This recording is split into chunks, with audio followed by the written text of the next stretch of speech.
Settings that were planned from the beginning. In many long-running manga series, various settings and foreshadowings are laid out in the early stages of the story. These then go on to affect the story from the middle chapters and on. However, not all of them are resolved by the end of the series. In Naruto, there are many scenes where the initial settings were in use, or the mystery remained unsolved until the end.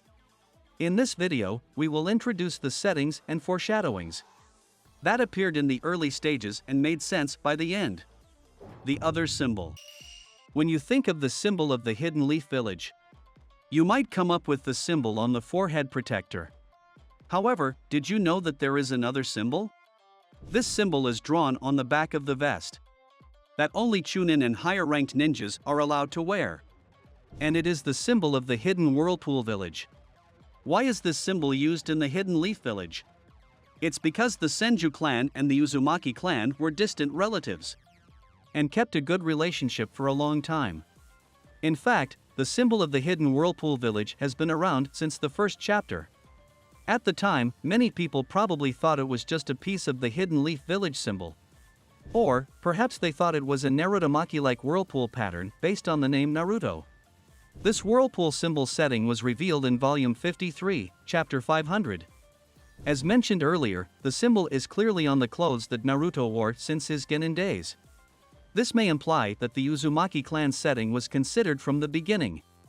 It means that Naruto grew up not knowing he was carrying the emblem of his clan since his genin days. It's quite touching once you realize. As a side note, the seal mark of the dead demon consuming seal also uses a whirlpool symbol. This could mean that the Uzumaki clan's secret sealing techniques were already part of the setting from the beginning. Naruto's image color. The second is Naruto's signature color, orange. At first, I thought, what an unusual color for the main character. Now, looking back, I think they had various settings in mind from the beginning and chose orange. The reason for this is that Naruto's orange color was born from the mixture of his father Minato's yellow and his mother Kushina's red. In Volume 53, it is said that the orange is a combination of the yellow flash of Konoha and the red habanero of Kushina. Minato's image color yellow is revealed relatively early in the series. Additionally, it is shown that the Uzumaki clan has red hair and flashbacks of Nagato's childhood. Therefore, it doesn't seem like a sudden, out-of-nowhere setting. It seems that the settings surrounding Naruto's relatives were considered in advance. Thinking orange was the color that was in the author's mind from the beginning. This manga is well planned. The story was designed to be consistent from the beginning.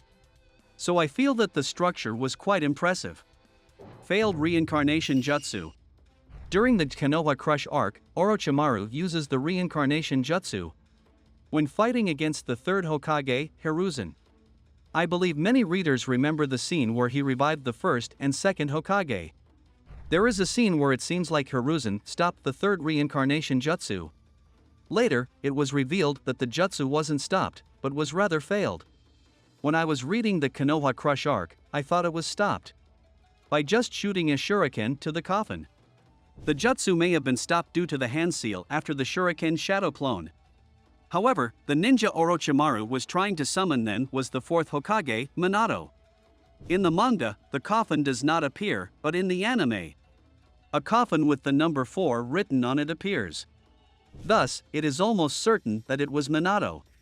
However, later on, it turns out that Minato's soul wasn't in the Pure Land due to the dead demon consuming seal. Those sealed with the dead demon consuming seal cannot be reincarnated. This part of the setting is controversial whether it was a retcon or not. Did the author plan the dead demon consuming seal setting deeply from the beginning? Or was the original setting on that Hiruzen simply sealed the summoning technique? No one but the author, Kishimoto, can give a clear answer to this.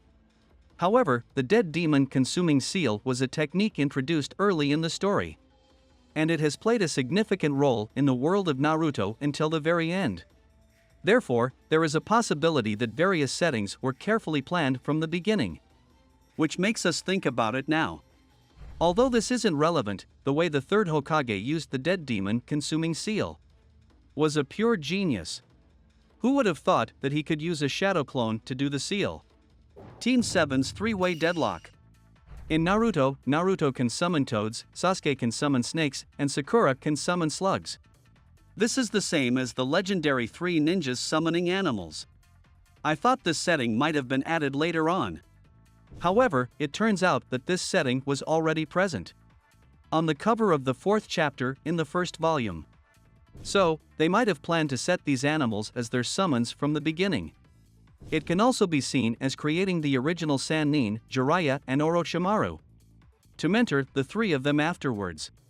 Let me explain the three-way deadlock here. Snakes are weak to slugs, slugs are weak to frogs, and frogs are weak to snakes. It refers to a situation where all three can't move when all facing each other. I thought about whether this applies to the characters in the story, but it's not very clear beyond the early stages. In the early stages, Naruto had a rivalry with Sasuke, and Sakura disliked Naruto. And I feel that how Sasuke told Sakura "you're annoying" was somewhat a three-way deadlock in the early stages. However, from the middle stage onwards, Naruto was suffocating for thinking too much about Sasuke. So, they might have came up with this setting, thinking that the three-way deadlock among the three would fit. Uchiha Obito. I think one of the things that was planned from the beginning was the setting of how to use Obito. However, I never thought that he would become a semi-final boss in the story. By the way, Obito's first appearance is in the 1st volume, in a scene where Kakashi was talking to the Memorial Stone. And what's striking was the subtitle "Who Are You?" and the cover of episode 16. This subtitle is linked to the moment in volume 63, chapter 598. When Naruto destroys Obito's mask with the line, "Who the hell are you?" There were various analyses that the person in the picture from chapter 16 was connected to this subtitle. I think it's quite impressive to give meaning to a subtitle introduced so early in the story, more than after 10 years. By the way, in episode 16, Naruto says, "Who are you to Ahaku?" So it's clear that the stories are quite linked. Having readers be aware of Obito from the early stages and using that later on in the story is simply amazing in terms of structure. Hyuga is the strongest in Konoha. There is a famous quote from Hyuga Hayashi in volume 16. He says, "Hyuga is the strongest in Konoha." To be honest, I thought it was a joke at first. However, after reading the completed Naruto and Boruto, I was convinced that it might not be a joke, but actually true. There are also illustrations that make them seem quite strong, as they casually reflect the Ten Tails attack in the story. And that was before receiving Naruto's Nine Tails chakra. There's no doubt that they're already strong by themselves. Furthermore, it was said that the Sharingan originated from the Byakugan, and the final boss, Kagaya, was a Byakugan yielder. Also, the Hyuga clan's gentle fist technique 8 trigrams palm is derived from the I Ching's 8 trigrams. When you trace back the 8 trigrams, the 4 symbols, and the dual aspects, you ultimately arrive at the Taiji. Tai Chi is said to be the origin of all things and the origin of the universe. It is also considered to be the energy before Yin and Yang separated. In other words, it can be inferred that the Hyuga clan is capable of becoming a perfect existence that encompasses both Yin and Yang. Additionally, there is also the setting that the Hyuga family is the lineage of the Celestial Ninja. The Celestial Ninja is possibly Otsutsuki Hamura, the younger brother of the Sage of Six Paths, who possessed the Byakugan. The Hyuga family is blessed with an extraordinary lineage, and can even reach the source of Yin and Yang. Uchiha Itachi. When it comes to Naruto, Itachi is a character so important that he could be considered one of the most crucial figures. He appeared early in the story as a character with a tragic past who wiped out the entire Uchiha clan. Itachi is thought to be a villain for destroying the Uchiha clan and cornering Sasuke. As the story moves on to the final stages, it becomes clear that he was actually acting to protect Sasuke and Konoha.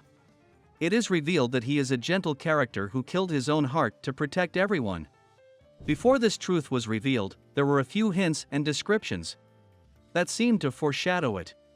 First, there was a scene in Volume 1 where Sasuke recalled Itachi's image, and he said he was crying at that time.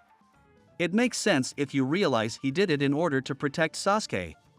There are also instances where he didn't harm characters like Asuma and Kurenai, who weren't threats to Sasuke. Occasionally, he would confront Naruto, meaning that he will do anything to protect Sasuke. Lastly, there's the part where he implanted Amaterasu in Sasuke. Therefore, it can be thought that the Naruto story was developed with the setting that Itachi wasn't a bad guy from the beginning. Conclusion.